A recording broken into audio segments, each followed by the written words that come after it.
ቢስሚላህ ራህማን ራሂም።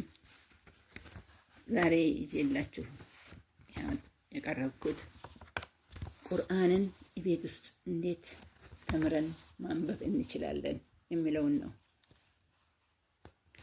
በአንደኛ ደረጃ ማየት፣ ፊደሎችን ማየት። በሁለተኛ ደረጃ መጻፍ፣ ለዚህ በደብተር መጻፍ፣ ሁሉንም እንደዚህ መጻፍ። በሶስተኛ ደረጃ ማንበብ፣ ፊደሎችን ማንበብ።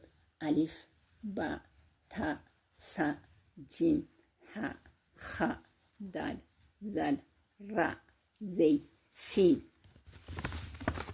ሺን፣ ሳድ፣ ጣ፣ ዛ፣ ዒን፣ ጊን፣ ፋ፣ ቃፍ፣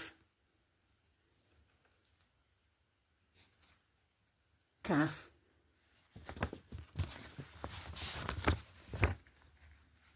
ላም፣ ሚም፣ ኑን፣ ዋው፣ ሀ፣ ሐምዛ፣ ያ። ማንበብ። በአራተኛ ደረጃ መደጋገም። እንዴት ነው የምንደግመው? አሁን አሊፍ ካል በእጃችን ይሄ ሶስት ነው፣ ይሄ ሶስት ነው፣ ይሄ ሶስት፣ አምስቱ 15 ነው። 3 ጊዜ ስንል 45 ነው የሚሆነው። 46፣ 47፣ 48፣ 49፣ 50 አንዱን ፊደል 50 ጊዜ መድገም አለብን። የሚቀጥለውም እንደዛ 50 ጊዜ መድገም አለብን።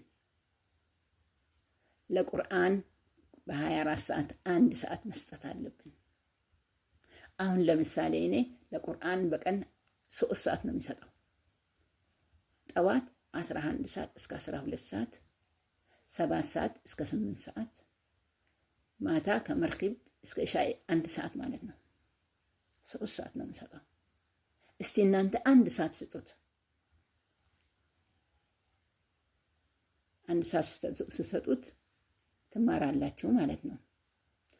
አሰላሙ አለይኩም ወረሕመቱላሂ